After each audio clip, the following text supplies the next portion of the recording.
नमस्कार, स्वामी news special में आपका स्वागत है। मैं आपके साथ हूं पवन अटारिया और सबसे पहले नजर अब तक की 10 बड़ी खबरों पर।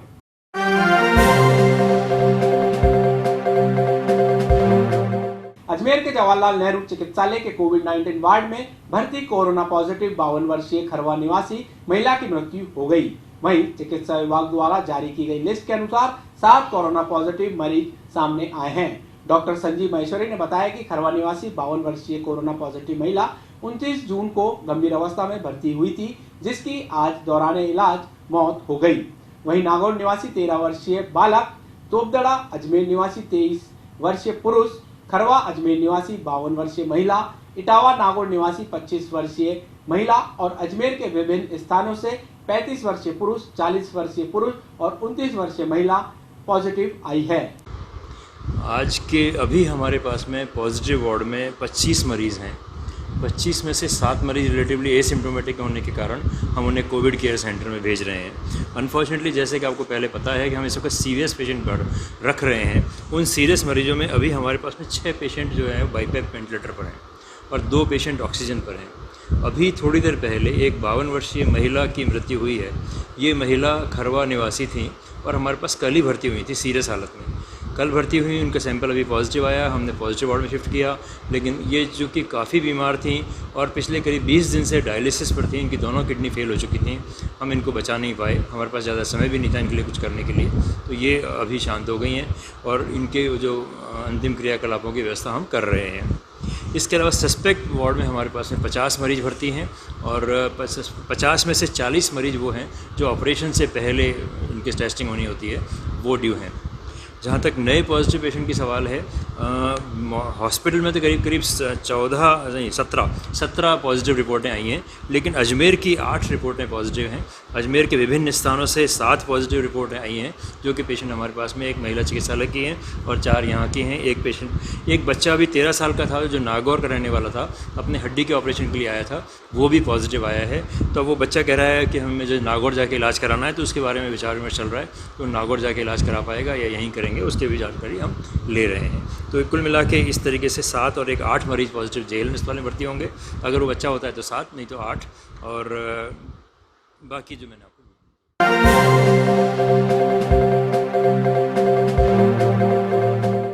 पीएम नरेंद्र मोदी ने देश को संबोधित करते हुए गरीबों को नवंबर तक पीएम गरीब कल्याण अन्न योजना के तहत 80 करोड़ लोगों को मुफ्त राशन मुहैया कराने की घोषणा की है। पीएम मोदी ने कहा कि त्योहारों का समय खर्च भी बढ़ाता है। फैसला लिया गया है कि प्रधानमंत्री गरीब कल्याण अन्न योजना का विस्तार अब दीपावली और छठ पूजा तक यानी नवंबर के आखिरी तक कर दिया जाएगा। प्रत्येक परिवार को हर महीने 5 किलो गेहूं या चावल और 1 किलो चना दाल दी जाएगी।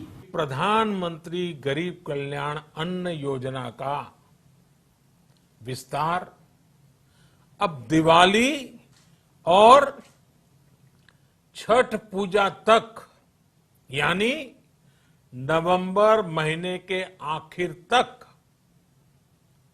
कर दिया जाएगा। यानी 80 करोड़ लोगों को मुफ्त अनाज देने वाली ये योजना अब जुलाई, अगस्त, सितंबर, अक्टूबर, नवंबर में भी लागू रहेगी।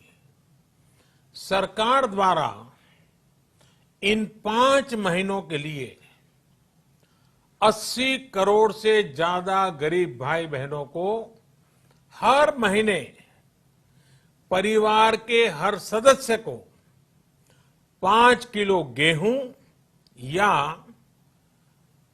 5 किलो चावल मुफ्त मुहैया कराया जाएगा और साथ ही प्रत्येक परिवार को हर महीने 1 किलो चना भी मुफ्त दिया जाएगा।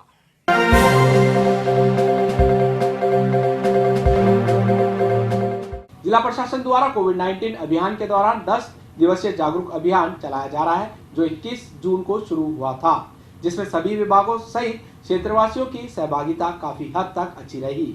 अभियान की जानकारी देते हुए आज जिला कलेक्टर विश्व मोहन शर्मा ने पत्रकारों से बात की और अभियान से जुड़ी जानकारी दी।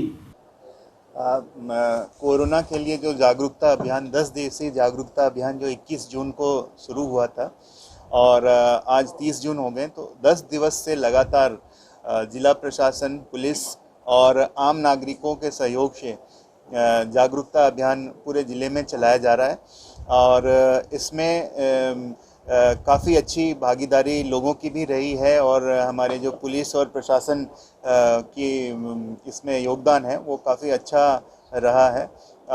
इसमें हमने लोकगीतों के माध्यम से जो हमारे कलाकार हैं जो उनको भी इसमें हमने शामिल किया है और जैसा कि आप लोगों ने देखा होगा कि रैली के माध्यम से, वाहन रैली, पैदल मार्च पुलिस के द्वारा भी इसमें काफ़ी अच्छा योगदान दिया गया है।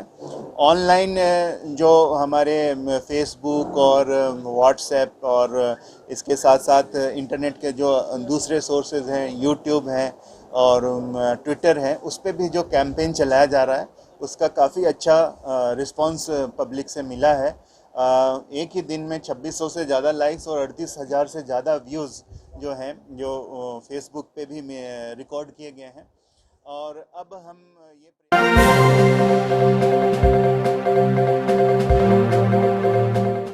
कलेक्ट्रेट के परिसर में मंगलवार को जिला कलेक्टर ऑफिस में विश्व मोहन शर्मा ने कोरोना वायरस को लेकर कर्मचारियों और अधिकारियों को शपथ दिलाई। जिला कलेक्टर विश्व मोहन शर्मा ने बताया कि कोरोना अभियान के तहत जिले में आज शपथ ग्रहण का कार्यक्रम रखा गया है। ये कोरोना जागरूकता अभियान जो चल रहा है 21 जून से 30 जून, उसी के संबंध में आज ये शपथ ग्रहण का कार्यक्रम आयोजित किया गया है। पूरे ज़िले में जितने भी हमारे डीएलओज हैं सभी को ये शपथ ग्रहण कराना था और उम्मीद करते हैं कि कोरोना के संबंध में जो जागरूकता है, जैसे मास्क पहनना, बार बार साबुन से हाथ धोना और सोशल डिस्टेंसिंग, 2 गज की दूरी आदि जो ये आदतें हैं, इसको हम अपने जीवन में अपनाएंगे तभी हम कोरोना की जो लड़ाई है उसमें लड़ सकते। वहीं जिला कलेक्टर ने कलेक्ट्रेट परिसर में लॉयंस क्लब के द्वारा कोरोना संबंधी जानकारी देने के लिए ई रिक्शा को हरी झंडी दिखाकर रवाना किया। इस मौके पर राजेंद्र गांधी मौजूद रहे। प्रतिराज द्वारा कोरोना वैश्विक बीमारी कोरोना को लेकर एक जन जागरूकता रथ आदरणीय श्री कलेक्टर साहब विश्व मोहन जी शर्मा के द्वारा हरी झंडी देकर निकाली गई, जिसके अंदर अतिरिक्त जिला कलेक्टर श्री कैलाश चंद्र जी शर्मा और पीआरओ श्री भानु सिंह पूजन उपस्थित थे और हमारे लॉयंस क्लब के जो सदस्य हैं, हमारे अध्यक्ष, क्लब अध्यक्ष श्री रमेश लकोलिया, सचिव।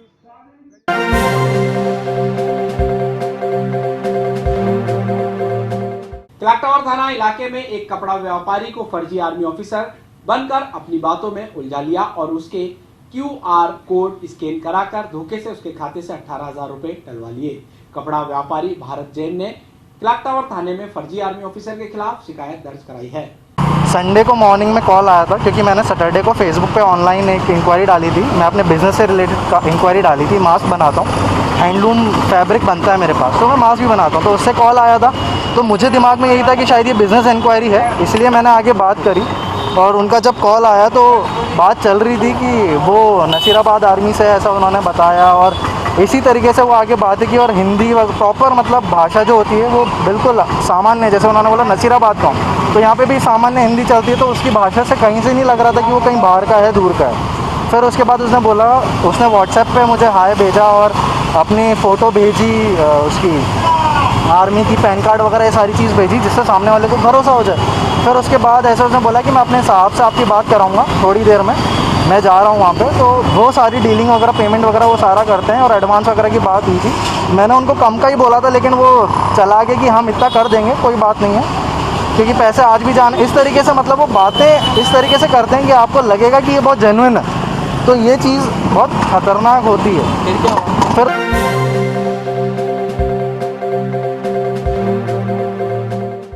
अलवरगढ़ थाना अंतर्गत नगरा इलाके में मंगलवार को शराब के ठेकेदार ने शराब का ठेका खोल दिया।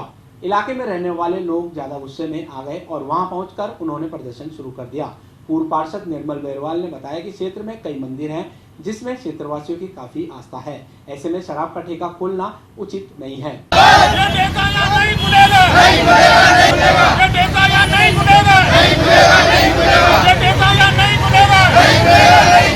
आपका रिवाज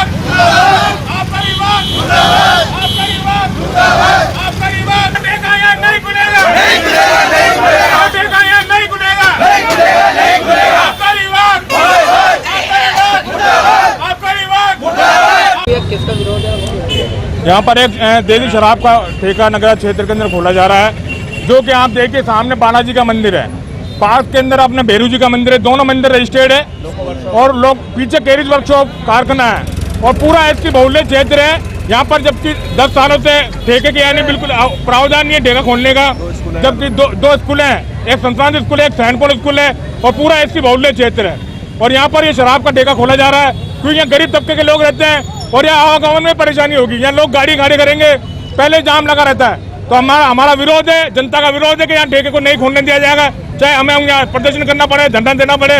इसकी जानकारी हम आबकारी विभाग को भी देंगे, क्योंकि हमारी राजस्थान सरकार है, कांग्रेस सरकार है, आबकारी विभाग को देंगे। क्षेत्रवासियों का हंगामा देख अलवरगेट थाना प्रभारी मुकेश चौधरी मैं जाप्ता मौके पर पहुंचे और क्षेत्रवासियों को समझाइश कर मामला शांत कराया। जी सर, नचराबाद रोड पे नगरा स्थित एक देशी ठेका का आवंटन हुआ है, जिसका विरोध यहाँ के स्थानीय नागरिकों ने किया है। सूचना मिलने पर मैं आया था, जहाँ लोगों को समझाइश करके उनको रवाना किया गया है। और निर्मल जो पूर्व पार्षद रह चुका है, उसने बताया कि ये जो 2 मंदिर इसकी परिधि में आ रहे हैं, जो देवस्थान विभाग से बिल्कुल रजिस्टर्ड हैं और इसी वजह से ये ठेके का विरोध कर रहे हैं कि इसके पास मंदिर है और एससी का वार्ड है। मेरी आबकारी विभाग में बात हुई तो उनका कहना है कि हमने सारे नियम देख के ही इसको अलॉट किया है, फिर भी जो भी अगर नॉर्म्स आते हैं, रजिस्टर्ड मंदिर है, तो डेफिनेटली इस पे आगे आबकारी विभाग को बताया जाएगा और कार्रवाई की जाएगी। विरोध प्रदर्शन किया है, विरोध प्रदर्शन किया है लोगों ने, उनको समझाइश करके डिस्पर्स कर दिया गया है, शांतिपूर्वक रहा।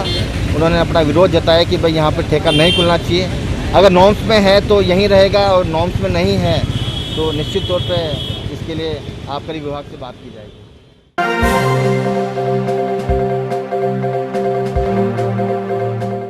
जगत पिता ब्रह्मा मंदिर में विकास कार्यों सहित जो कुछ मरम्मत के कार्य, क्षतिग्रस्त हिस्से को सुधारने को लेकर ब्रह्मा मंदिर विकास समिति, ब्रह्मा मंदिर प्रबंध समिति की एक बैठक हुई है। बैठक में जो इस बात पर विचार किया गया है कि आगामी मानसून को देखते हुए जो अगर मंदिर के कुछ ऐसे हिस्से हैं जो क्षतिग्रस्त स्थिति में है, मानसून के नज़रिए से नुकसान जहाँ पहुँच सकता है, उन हिस्सों को किस तरह से मरम्मत की जाए। चूँकि ब्रह्मा मंदिर पुरातत्व विभाग की एक संपत्ति है, तो उस लहजे से ASI के जो लोग हैं उसको भी इस बैठक में शामिल हुए हैं, उनकी भी एक राय ली गई है। बैठक उपखंड अधिकारी दिलीप सिंह राठौड़ की सदारत में आयोजित की गई है।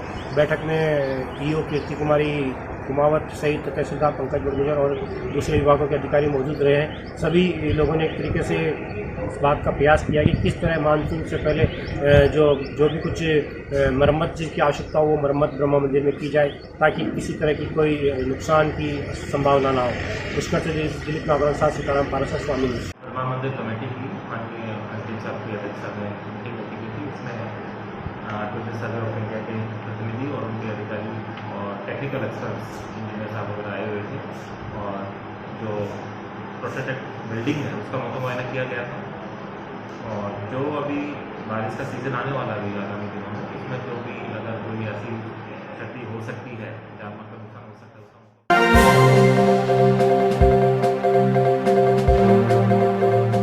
नगर निगम ने बड़ी कार्रवाई करते हुए अजमेर में लाखन कोटड़ी में 2 अवैध कॉम्प्लेक्सों को सीज कर दिया। लाखन कोटड़ी का इलाका ख्वाजा साहब की दरगाह से जुड़ा हुआ है। निगम के उपायुक्त गजेंद्र सिंह रलावता ने बताया कि लाखन कोटड़ी में भैयू और महफूज रहमान के 5 मंजिला कॉम्प्लेक्स और राम बाबू सोनी रंगत्या गली नला बाजार 4 मंजिला कॉम्प्लेक्स को सीज किया गया है।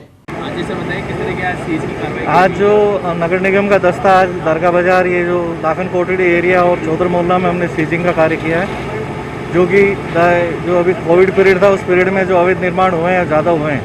तो जो लाखन कोटड़ी में 2 मकान है, एक तो है भैयू ओसिन भाई के नाम से, दूसरा है महफूज और सनौ श्री फजलू जी के नाम से। इन दोनों का G+1 के नक्शे पास थे और मौके पे 5-5, 6-6 मंजिल बनी हुई है।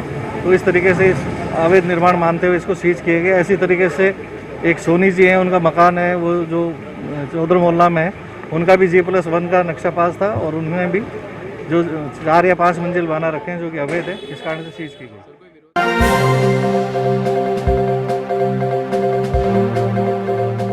सिविक एक्शन प्रोग्राम के तहत GC1 द्वारा आज लोहार बस्ती में जागरूकता अभियान के तहत सैनिटाइजर और मास्क बांटे गए। GC1 के अधिकारियों ने बताया कि कोरोना महामारी के लिए सेवा कार्य किए जा रहे हैं।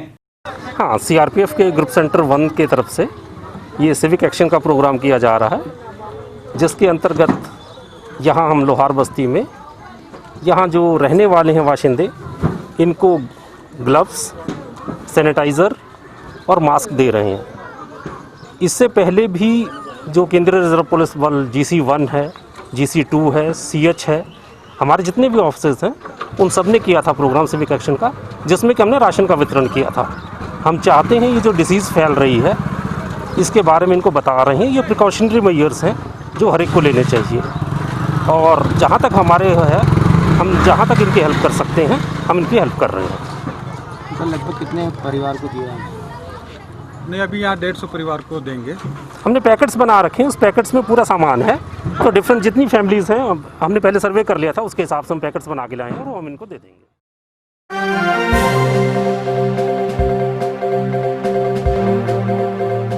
आपदा और लॉकडाउन में ज़रूरतमंदों की मदद के लिए कई सरकारी और गैर सरकारी संस्थाओं के हाथ आगे बढ़े थे, लेकिन जैसे जैसे कोरोना का संकट बढ़ता गया, लॉकडाउन की अवधि बढ़ती गई, वैसे वैसे जो भामाशाह कम होते गए। लेकिन पुष्कर में foundation for the Lotte India एक ऐसी संस्था है जिसने अनवरत हम कह सकते हैं अनलॉक में आज 3000 जो कट्टे हैं उसके साथ इस सराहनीय पहल का समापन किया। हमारे बीच इस संस्था के पुरोधा कह सकते हैं, इस संस्था के पूरे कर्णधार दीपू महर्षि मौजूद है।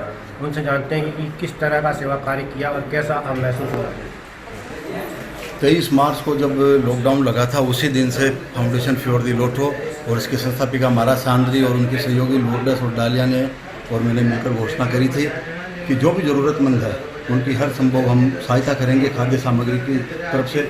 आज पूरे 100 दिन होने पर इसका समापन किया जा रहा है। अभी तक हमने 3000 कट्टे परिवारों को बांट दिए गए हैं, जिनमें आसपास के तकरीबन 15 गाँवों सहित पुष्कर क्षेत्र शामिल है।